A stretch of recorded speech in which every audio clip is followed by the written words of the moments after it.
Students, आज हम लेके आ गए क्लास 10 केमिस्ट्री का चैप्टर 1 का दूसरा पार्ट। और चैप्टर 1 का नाम था केमिकल रिएक्शंस एंड इक्वेशंस। पहला पार्ट हम लोग एक दो दिन पहले भेज चुके थे। ये है पार्ट 2।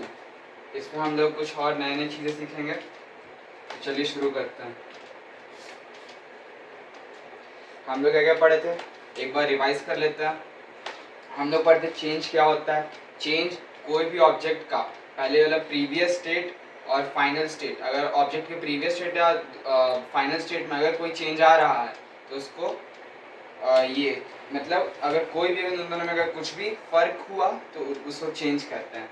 अगर कुछ भी इन दोनों के स्टेट में चेंज आया तो फाइनल स्टेट और इनिशियल स्टेट के बीच में।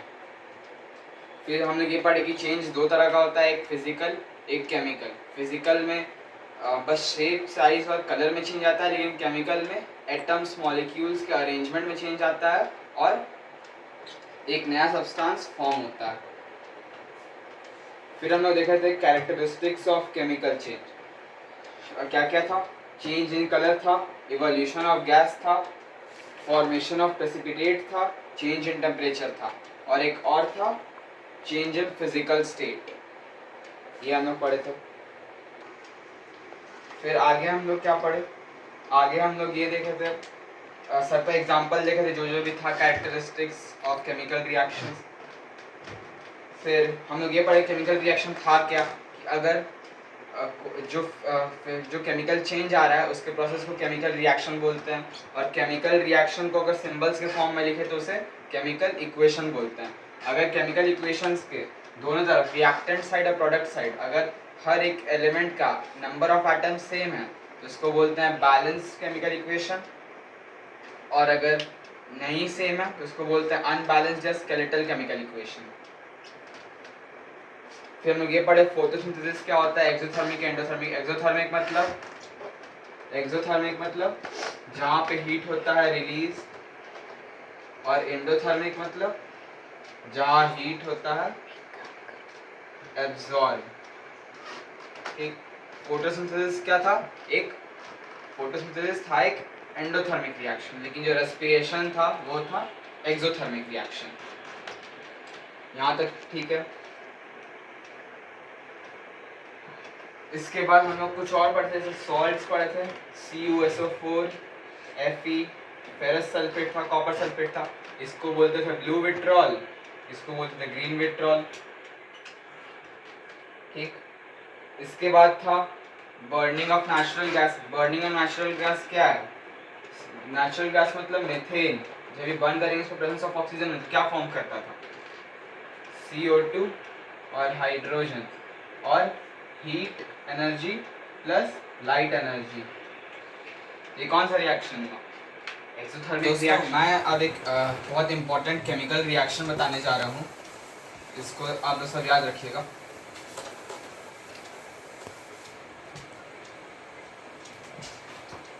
देखिए, आप लोगों ने ये सुना होगा acetic acid. Acetic acid vinegar सुना होगा। विनेगर क्या होता है, वो होता है एसिटिक एसिड, और एसिटिक एसिड का फॉर्मूला क्या होता है CH3COOH। ठीक, ये विनेगर या एसिटिक एसिड का फॉर्मूला होता है। अब जब ये रिएक्ट करता है बेकिंग सोडा के साथ, बेकिंग सोडा किसको कहते हैं, NaHCO3, sodium bicarbonate. Sodium bicarbonate को कहते हैं बेकिंग सोडा।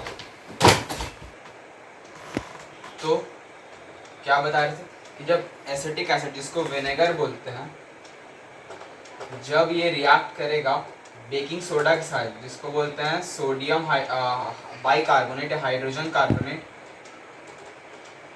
तो ये क्या फॉर्म करता है, याद रखिएगा विनेगर होता है diluted form of acetic acid, और ये बेकिंग सोडा होता है सोडियम बाइकार्बोनेट। अब जब ये रिएक्ट करता है तो ये फॉर्म करता है सोडियम एसीटेट CH3COO, और फॉर्म करता है वाटर और carbon dioxide gas. Carbon dioxide gas यहाँ से इवॉल्व हो जाता है, रिलीज हो जाता है, और ये फॉर्म होता है एक सॉल्ट। ये एक सॉल्ट होता है, और क्योंकि इसमें क्या है प्लस आयन है और माइनस आयन है, यानी एक कैटायन है एक एनायन है, इसकी वजह से क्या है एक सॉल्ट है, सोडियम एसीटेट, वाटर और कार्बन डाइऑक्साइड। तो ये एक इम्पॉर्टेंट केमिकल रिएक्शन है, ये आप लोग याद रखिएगा। इसके बाद तो कुछ ऐसा खास है नहीं, आप लोग और सब तो पढ़ ही लिए। रेस्पिरेशन याद रखिएगा कौन सा रिएक्शन है। मर्क्यूरी एक एलिमेंट है, इसका सिंबल क्या होता है, Hg। इसको एक और नाम से बोलते हैं साइंटिस्ट लोग, क्विक सिल्वर। इसको बोलते हैं क्विक सिल्वर, ये भी चीज याद रखिएगा। और चलिए अब हम लोग चलते हैं नेक्स्ट टॉपिक पे। तो सारा कुछ रिकैप हो गया। अब इसके बाद हम लोग चलते हैं next type of chemical reaction में। हम लोग पढ़े थे डिकम्पोजिशन रिएक्शन तक, उसे कितने टाइप्स का। हम लोग आगे जाएंगे डिस्प्लेसमेंट रिएक्शन या सिंगल डिस्प्लेसमेंट रिएक्शन। इसमें क्या होता है, इसमें एक हाईली रिएक्टिव एलिमेंट एक लो रिएक्टिव एलिमेंट को अपने कंपाउंड से डिस्प्लेस करता है। फॉर एग्जांपल अगर यहाँ पे AB है और C है, अगर ये रिएक्ट करेगा तो क्या फॉर्म करेगा, ये फॉर्म करेगा CB+A, क्योंकि यहाँ पे C क्या है, ज़्यादा रिएक्टिव है, तो वो A को उसके कंपाउंड से डिस्प्लेस कर देगा और CB बना देगा और A अपना इंडिविजुअल हो जाएगा, जब रिलीज हो जाएगा अपना इंडिविजुअल रहेगा ये एलिमेंट। जैसे अगर ये एग्जांपल ले, ये एग्जांपल पहले भी दिए थे कि अगर जिंक है वो रिएक्ट करेगा डाइल्यूट हाइड्रोक्लोरिक एसिड के साथ, तो ये फॉर्म करता है ZnCl2 जो कि एक सॉल्ट होता है, और हाइड्रोजन गैस यहाँ से रिलीज हो जाता है with effervescence. Effervescence means in the form of bubbles या फोम या बबल्स के फॉर्म में हाइड्रोजन गैस रिलीज होता है और एक सॉल्ट फॉर्म होता है जिसको बोलते हैं जिंक क्लोराइड ZnCl2। तो ये सिंगल डिस्प्लेसमेंट का एग्जाम्पल था। कुछ और अगर एग्जाम्पल देखें,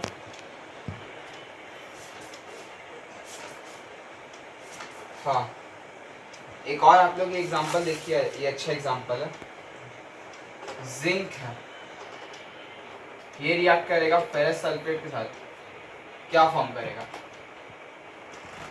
तो ये फॉर्म करेगा जिंक सल्फेट और आयरन इंडिविजुअल फॉर्म करता है। तो ये भी एक डिस्प्लेसमेंट रिएक्शन है जहाँ पे जिंक डिस्प्लेस किया आयरन को और फॉर्म किया जिंक सल्फेट और आयरन, क्योंकि ये होता है सॉलिड फॉर्म में।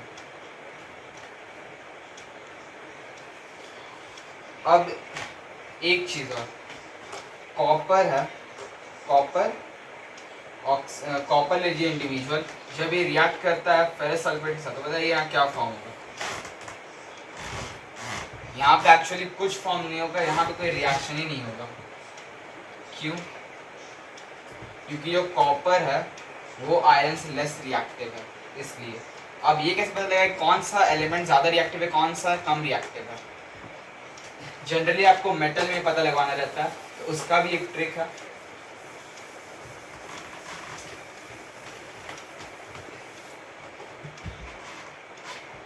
ये कुछ एक टेबल है, रिएक्टिविटी सीरीज ऑफ मेटल्स, ये आपको याद करना पड़ेगा, उससे आपको पता चलेगा कौन सा एलिमेंट ज़्यादा रिएक्टिव है, कौन सा कम रिएक्टिव है।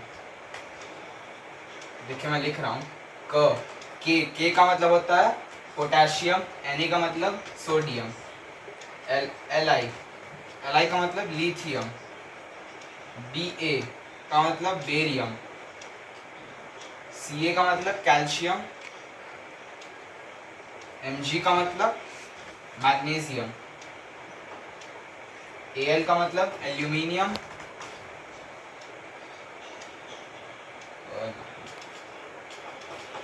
Fe का मतलब आयरन, Sn का मतलब टिन, Pb का मतलब लीड, H का मतलब हाइड्रोजन,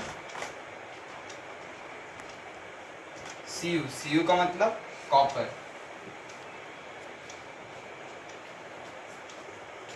Hg का मतलब मर्क्यूरी, Ag का मतलब सिल्वर, Au का मतलब गोल्ड, और Pt का मतलब प्लैटिनम। तो ये है रिएक्टिविटी सीरीज ऑफ एलिमेंट्स। जो ऊपर है वो ज़्यादा रिएक्टिव होगा। जैसे यहाँ पे आयरन और अगर एल्यूमिनियम का बात करें तो ज़्यादा रिएक्टिव एल्यूमिनियम है। क्यों? क्योंकि वो इस टेबल में आयरन से ऊपर है। अब कॉपर क्यों नहीं क्या कहते हैं डिस्प्लेस कर पाया था आयरन को फ्रॉम फेरस सल्फेट? क्योंकि देखिए कॉपर जो है वो कम रिएक्टिव है। मतलब कॉपर तो यहाँ नीचे ना होगा, यहाँ पे जगह नहीं सकते इधर लिखा है, लेकिन कॉपर तो इससे कम रिएक्टिव होगा क्योंकि ये तो नीचे है। तो क्योंकि कॉपर आयरन से नीचे है इस टेबल में, इसलिए आयरन ज़्यादा रिएक्टिव होता है और ये कम रिएक्टिव होता है, और इसलिए कॉपर उसको फेरस सल्फेट से डिस्प्लेस नहीं कर पाता। तो ये हो गया सिंगल डिस्प्लेसमेंट रिएक्शन।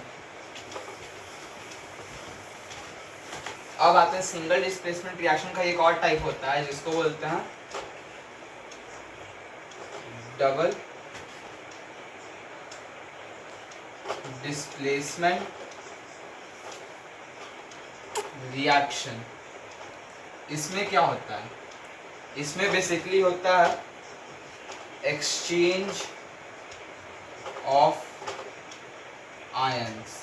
इसमें होता है एक्सचेंज ऑफ आयंस, मतलब अगर ए बी रिएक्ट कर रहा है सी डी के साथ तो वो फॉर्म कर देगा सी डी और ए डी।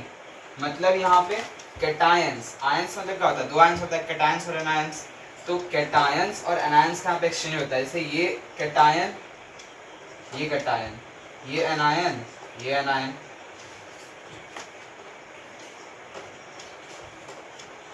तो ये कैटायन है ए और सी कैटायन है, बी एनायन है और डी एनायन है। तो ये क्या करता है? बी या फिर आप बोल सकते हैं सी उठ के चला जाता है बी के पास और ए उठ के आ जाता है डी के पास। तो यहाँ पे क्या हुआ? यहाँ पे आयंस एक्सचेंज हो गया। मतलब अब ये सबके पास अलग अलग आयंस है। ए के पास पहले बी था, अब उसके पास डी आ गया, और बी के पास पहले ए था, उसके बाद सी आ गया। तो इस तरह से पूरा आयंस के बीच में एक्सचेंज हो जाता है, और इसी रिएक्शन को बोलते हैं डबल डिस्प्लेसमेंट रिएक्शन। एक एग्जांपल जैसे बेरियम हाइड्रोक्साइड है, BaOH का होल ट्वाइस। तो डबल डिस्प्लेसमेंट रिएक्शन का एग्जांपल है, अगर बेरियम हाइड्रोक्साइड है, अगर वो रिएक्ट करता है एमोनियम क्लोराइड के साथ तो क्या फॉर्म होगा? यहाँ पे फॉर्म होगा बेरियम क्लोराइड BaCl2, और यहाँ पे फॉर्म होगा एमोनियम NH4 हाइड्रोक्साइड।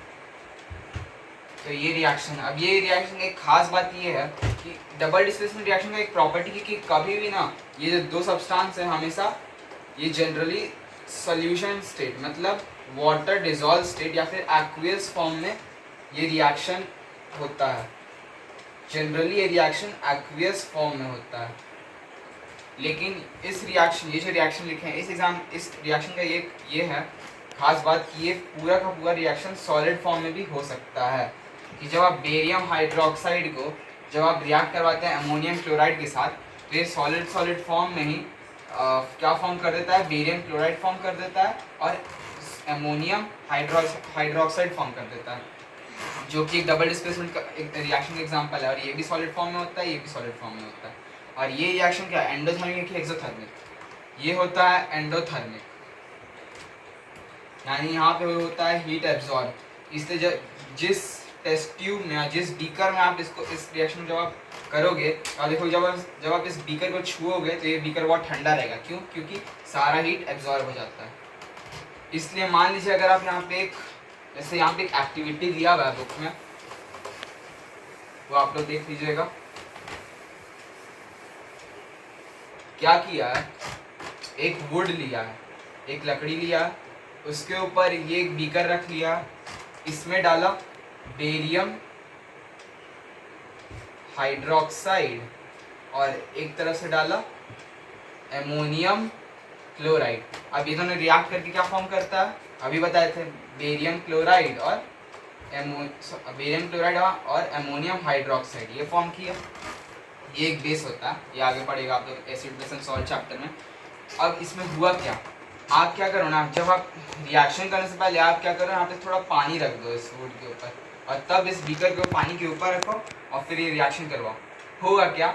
जब पूरा हीट एब्जॉर्ब हो जाएगा ना, ये रिएक्शन क्या होता है? ये एंडोथर्मिक रिएक्शन है, मतलब पूरा का पूरा हीट जितनी गर्मी होगी सब एब्जॉर्ब हो जाएगा। सारा हीट एब्जॉर्ब होगा तो वाटर जो है ठंड होने की वजह से वाटर यहाँ फ्रीज हो जाएगा, बर्फ बन जाएगा, ठीक। और बर्फ बनने की वजह से क्या होगा कि ये जो बीकर है, ये जो मतलब जो ये जो टेस्ट ट्यूब इसमें रिएक्शन करवा रहे हैं, ये वुड से चिपक जाएगा। और जब आप ये बीकर को उठाओगे देखोगे वुड भी इसके साथ उठ जाएगा। इसका मतलब है कि ये वाटर जो है ये इसके साथ फ्रीज करके इसके साथ चिपक गया इस ग्लास वाले ट्यूब के साथ, और इसलिए मतलब ये रिएक्शन एंडोथर्मिक है, यानी यहाँ पे हीट एब्जॉर्ब होता है। तो ये एक्टिविटी था बुक में, ये आप लोग देख लीजिएगा, एक बार पढ़ लीजिएगा, और ये जल्दी जल्दी मैं बता दिए। चलिए अब नेक्स्ट रिएक्शन देखते हैं, नेक्स्ट टाइप ऑफ रिएक्शन। अच्छा हाँ, डिस्प्लेसमेंट, डबल डिस्प्लेसमेंट रिएक्शन में एक और चीज़, डबल डिस्प्लेसमेंट रिएक्शन होता है दो तरह का। एक होता है प्रेसिपिटेशन रिएक्शन, जो कि हम आप लोगों को बता चुके हैं, जहाँ पे प्रेसिपिटेट फॉर्म होता है। और एक रिएक्शन होता है, एक होता है प्रेसिपिटेशन रिएक्शन और एक होता है न्यूट्रलाइजेशन रिएक्शन, जहाँ पे एसिड और बेस रिएक्ट करके बनाते हैं सॉल्ट और वाटर, लाइक। तो जब जैसे न्यूट्रलाइजेशन रिएक्शन का एक एग्जांपल है कि अगर हाइड्रोक्लोरिक एसिड है, अगर ये रिएक्ट करेगा एक बेस के साथ, बेस मान लो कोई भी बेस ले लो, बेकिंग सोडा क्या है, वो भी तो एक बेस ही है। बेकिंग सोडा हम लोग खाने कुकिंग में यूज़ करते हैं, वो भी एक बेस ही है। लेकिन चलो हम लोग और बेस ले लेते हैं, दैट इज सोडियम हाइड्रोक्साइड। जब ये रिएक्ट करता है तो क्या फॉर्म करेगा, ये फॉर्म करेगा ये फॉर्म करेगा NaCl। क्यों फॉर्म करेगा, यहाँ पे सोडियम है वो हाइड्रोजन से ज़्यादा रिएक्टिव है, हाइड्रोजन को डिस्प्लेस किया, यहाँ आ गया, तो फॉर्म करता है ये Na, इधर का Na और इधर का Cl, NaCl, यहाँ पे H यहाँ पे गया और ये फॉर्म करता है H2O। H2O क्या होता है, वाटर। तो क्या फॉर्म हुआ, सॉल्ट फॉर्म हुआ। ये NaCl क्या होता है, ये वो सॉल्ट होता है जो हम लोग खाते हैं, इसको क्या बोलते हैं, इसको बोलते हैं टेबल सॉल्ट या कॉमन सॉल्ट। ये वो सॉल्ट होता है जिसको हम लोग खाते हैं, NaCl, ठीक। और प्रेसिपिटेशन रिएक्शन लोग बता चुके हैं, यहाँ पे कोई प्रेसिपिटेट फॉर्म होता है, जैसे अगर बेरियम क्लोराइड ले ले और अगर सोडियम सल्फेट ले ले तो क्या फॉर्म होगा, फॉर्म हो जाएगा बेरियम सल्फेट और NaCl sodium chloride. Barium sulphate क्या है, एक प्रेसिपिटेट है वाइट कलर का, तो जहाँ पे प्रेसिपिटेट फॉर्म हुआ उसको बोलेंगे प्रेसिपिटेशन रिएक्शन, और जहाँ पे एसिड और बेस रिएक्ट किया उसको बोलेंगे न्यूट्रलाइजेशन रिएक्शन। तो बस यहाँ पे आपका डबल डिस्प्लेसमेंट रिएक्शन भी खत्म। अब जो लास्ट टाइप ऑफ रिएक्शन है, वो है आपका रेडॉक्स रिएक्शन।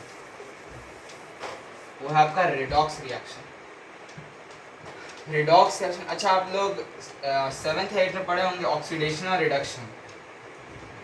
ऑक्सीडेशन रिडक्शन होता क्या था, ऑक्सीडेशन मतलब जहाँ पे या तो आप ऑक्सीजन मिल जाए, या तो कहीं से ऑक्सीजन मिल जाए और यहाँ पे हाइड्रोजन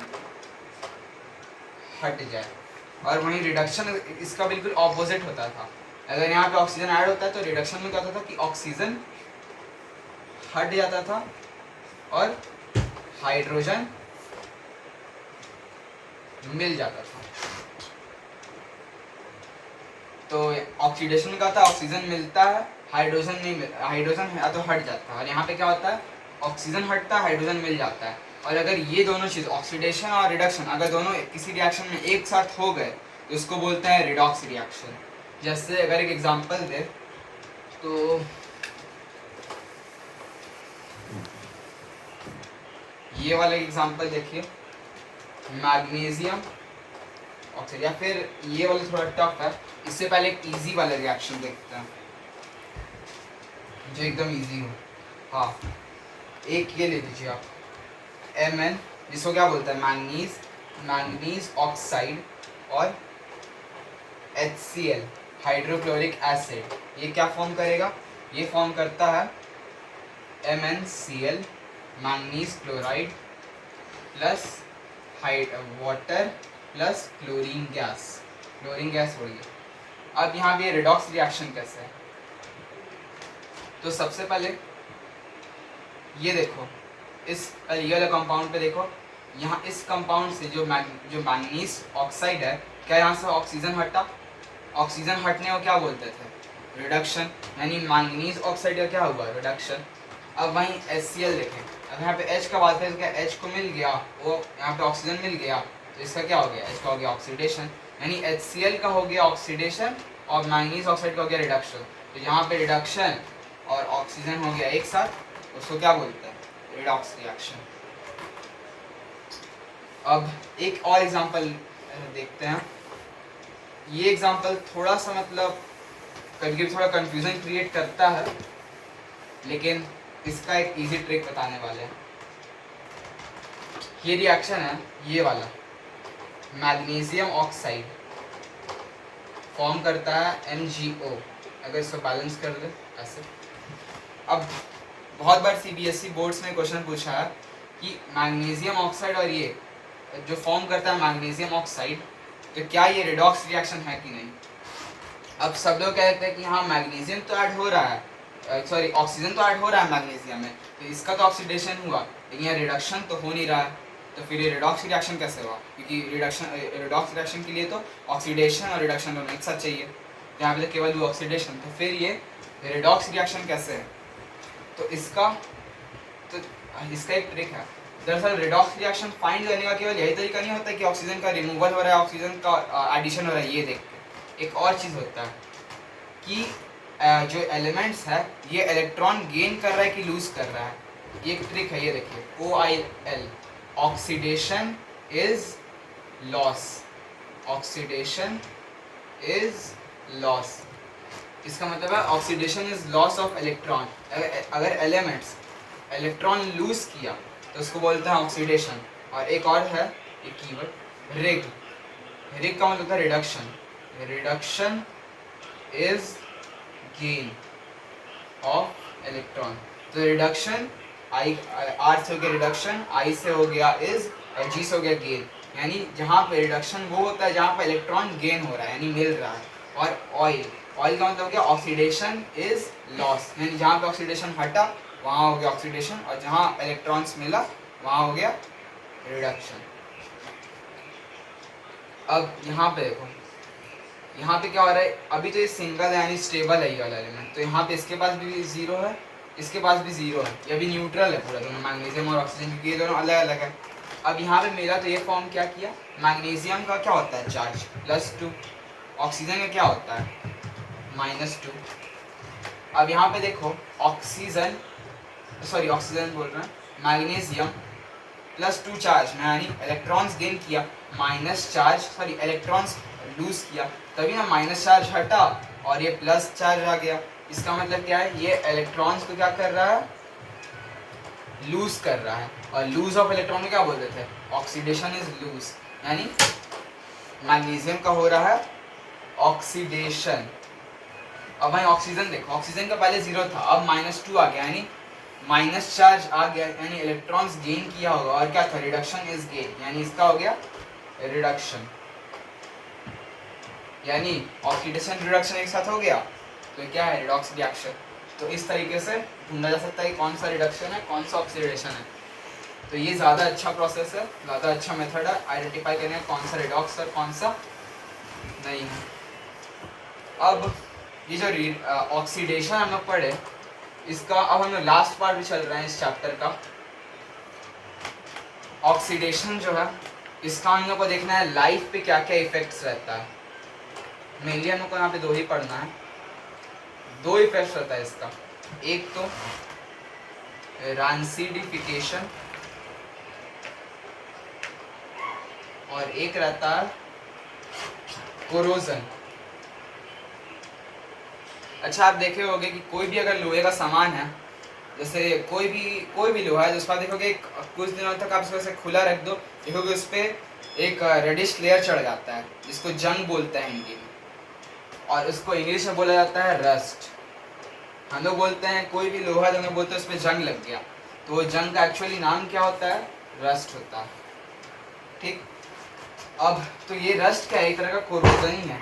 कोरोजन मतलब होता है कि कोई भी मेटल है, मान लो अगर ये मेटल है तो उसका सरफेस बाय सरफेस इरोड हो जाना, यानी उसका सरफेस बाय सरफेस हटते रहना, धीरे धीरे ग्रेजुअली स्लोली एकदम हटते रहना, उसको बोलते हैं कोरोजन। ठीक है, और कोरोजन का एक टाइप है रस्ट। और ये रस्ट होता कहाँ है? ये रस्ट जनरली होता है आयरन, जो भी कोई भी सामान जो आयरन मेटल से बना हुआ है उस पे रस्टिंग होता है। और अगर कॉपर से बना हुआ है तो उस पे एक और लेयर चढ़ता है जिसको बोलते हैं पैटीना। पैटीना ये होता है ग्रीन कलर का। जो स्टैचू ऑफ लिबर्टी है वो पहले था रेडिश ब्राउन कलर का था। जो स्टैचू ऑफ लिबर्टी है वो पहले वो क्या चीज से बना हुआ है? कॉपर से। और कॉपर आप देखो, कॉपर वायर जो यूज होता है कोई भी इलेक्ट्रिसिटी का काम में, वो कौन से कलर का होता है? रेडिश ब्राउन कलर का। और ये जो था स्टैचू ऑफ लिबर्टी, ये भी पहले कॉपर से बना था, नहीं उसका भी कलर क्या था? रेडिश ब्राउन, यानी थोड़ा ब्राउन टाइप का था। लेकिन क्या हुआ, उसके ऊपर एक लेयर चढ़ गया ग्रीन कलर का, जिसको क्या बोलते हैं? पैटीना। और उसके हिसाब उसका स्टैचू ऑफ लिबर्टी का कलर क्या हो गया? थोड़ा ग्रीन टाइप का हो गया। तो ये था। तो कोरोजन का सिंपली एक छोटा सा डेफिनेशन है कि corrosion is the process of erosion of the surface of the metal when it comes in the contact of moisture और एयर। बस ये एक सिंपल सा डेफिनेशन है, इसको याद कर लेना। रस्ट का एक और डिसएडवांटेज है कि ये क्या होता है? नॉन स्टिकी होता है, यानी अगर ये मेटल पे है तो क्या होगा? ये पपड़ी बन के नीचे गिर जाता है। इट पील्स ऑफ, मतलब ये क्या होता है कि एक बार मान लीजिए कुछ दिन तक इस पे रहा, अब क्या होगा? यहाँ से एक नॉन स्टिकी लेयर बन के ये नीचे नीचे गिर जाएगा, और फिर एक नया लेयर आ जाएगा, और फिर उस पर भी रस्ट लगेगा, फिर वहाँ से भी वो भी फिर गिरेगा, फिर एक नया लगेगा, और ऐसे ही करते करते करते करते पूरा मेटल जो है वो बर्बाद हो जाता है, घिसते घिसते घिसते घिसते। तो ये इसलिए रस्टिंग का ये एक डिसएडवांटेज है। लेकिन जो पैटीना होता है ये खराब लेयर नहीं, ये अच्छा लेयर है। क्यों? क्योंकि ये जो है ना वो रस्ट की तरह, मतलब नॉन स्टिकी लेयर नहीं होता है, यानी हटता नहीं है एक बार में। अगर ये एक बार इस पे चढ़ गया, एक बार अगर इसका लेयर बन गया तो ये बहुत सालों तक चलते रहता है, इसलिए इस पर कोई जंग नहीं लगता है, और इसलिए कॉपर जो है बहुत सालों तक बचे रहता है अगर उसमें पैटीना का लेयर लग गया तो जो पैटीना है ये एडवांटेजियस है, ये काम का चीज़ है। यही जो रस्ट है ये बेकार है। तो कोरोजन वाला पार्ट हो गया, कोरोजन में ज़्यादा कुछ पढ़ना नहीं था। अब एक है रैंसिडिफिकेशन। रैंसिडिफिकेशन मतलब डे टू डे लाइफ में आप लोग देखे होंगे,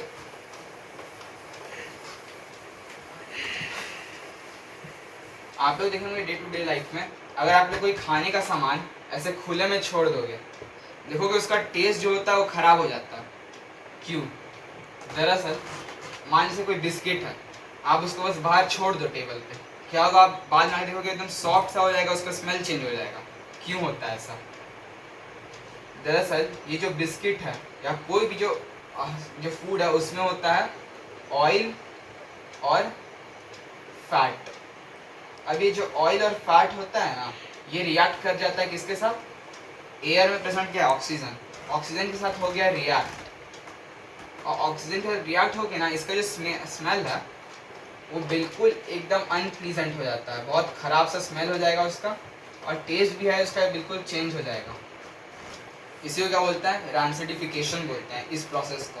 तो सिंपली इसका भी एक छोटा सा डेफिनेशन है रैंसिडिफिकेशन का, that rancidification is the oxidation of food containing oil और फैट कंटेनिंग, मतलब ऑयल जो भी फूड है अगर वो ऑयल और फैट कंटेन करता है, अगर उसका ऑक्सीडेशन हुआ तो क्या होगा? देन इट्स स्मेल और taste changes gradually and it becomes not eatable, means वो एडिबल नहीं हो पाता है, वो अनएडिबल हो जाता है। ठीक, तो ये था रैंसिडिफिकेशन। अब इसको बचाया कैसे जाए?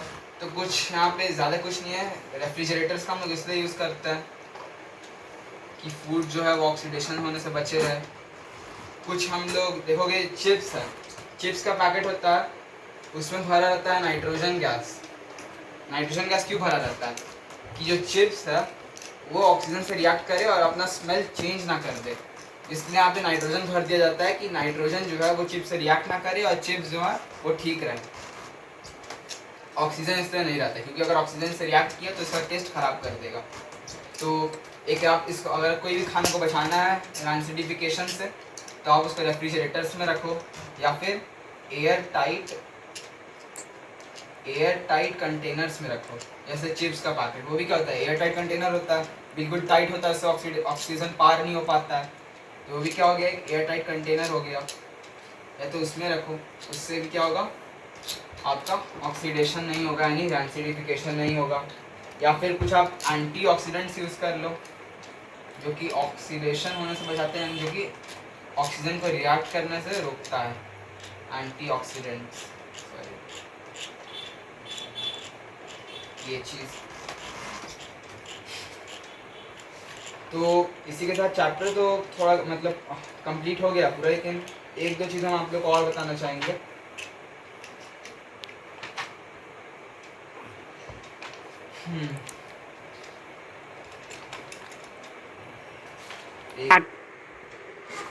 तो अब बस एक लास्ट चीज़ हम आप लोग को बताने जा रहे हैं, वो है हम लोग पढ़े थे डिकम्पोजिशन रिएक्शन में पढ़े थे, उसमें एक चीज़ अगर आप लोग को दिक्कत हो तो बता दे रहे हैं। अगर कोई भी मेटल नाइट्रेट है, ठीक है, अगर कोई भी मेटल नाइट्रेट है, अगर उसका डिकम्पोजिशन होगा तो वो फॉर्म करता है metal oxide plus nitrogen dioxide plus oxygen. ये याद रख लो। अब यहाँ पे आप कुछ भी रख के देख लो, यही होगा। अब जैसे लीड नाइट्रेट है PbNO3, इसका हम लोग एग्जाम्पल दिए थे हम आप लोग को, लेकिन एक बार ये देख आप लोग को फिर से बता दे रहे हैं क्योंकि बहुत लोगों को दिक्कत होता है इसको याद करने में। लीड नाइट्रेट है तो ये क्या फॉर्म कर देगा, लीड और ऑक्साइड PbO, क्योंकि इसका 2 था इसका 2 था तो कट गया, PbO जो कि होता है येलो कलर का, प्लस NO2 क्या है, नाइट्रोजन डाइऑक्साइड। नाइट्रोजन डाइऑक्साइड कौन से कलर का होता है, नाइट्रोजन डाइऑक्साइड होता है ब्राउन कलर का, एक ब्राउनिश गैस या एक ब्राउनिश फ्यूम होता है, ठीक। और ऑक्सीजन गैस, ऑक्सीजन तो आप जानते ही। तो ये था। एक और चीज़ कभी कभी पूछा जाता है, अगर कोई भी मेटल ऑक्साइड है ना, अगर कोई भी मेटल ऑक्साइड है, अगर वो वाटर के साथ रिएक्ट किया तो वो जनरली क्या बनाता है, वो जनरली बनाता है मेटल हाइड्रो ऑक्साइड। कोई भी रखो, CaO रख लो, कैल्शियम ऑक्साइड, इसको क्या बोलते थे, क्विकलाइन, बर्नट लाइन, लाइन बोलते थे। जब वो रिएक्ट करता है वाटर के साथ तो वो क्या बनाता है, कैल्शियम हाइड्रोक्साइड प्लस हीट। तो हीट तो मतलब अपना एक एनर्जी है कि कंपाउंड है वो कि सिंगल क्या बनता है, the one and only calcium hydroxide.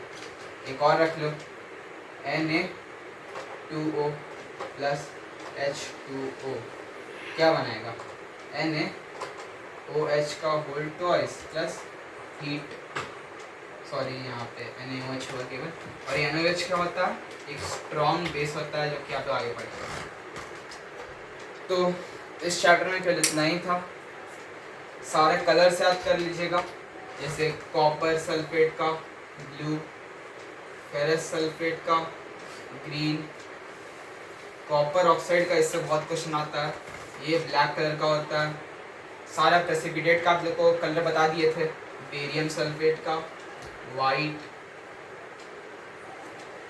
Copper sulphide का था ब्लैक, लीड आयोडाइड का था PbI2 का था येलो, लीड ऑक्साइड का था, इसका भी था येलो, H2O2 हाइड्रोजन पेरोक्साइड, इसका था ब्लू। तो ये सब है, अब इससे ज़्यादा याद करने की ज़रूरत नहीं है, इतना पढ़ लीजिएगा तो आपका चैप्टर 1 कंप्लीट है। इससे ज़्यादा नहीं, बल्कि आप देखो बहुत सारी चीज़ें हम एक्स्ट्रा बताएं हैं, तो इतना कुछ काफ़ी है चैप्टर 1 के लिए। अब हम लोग मिलेंगे नेक्स्ट चैप्टर में केमिस्ट्री का, जिसको बोलते हैं एसिड बेस एंड सॉल्ट। थोड़ा बड़ा चैप्टर लेकिन इंटरेस्टिंग है। तो मिलते हैं हम अगले वीडियो में, अभी के लिए बाय।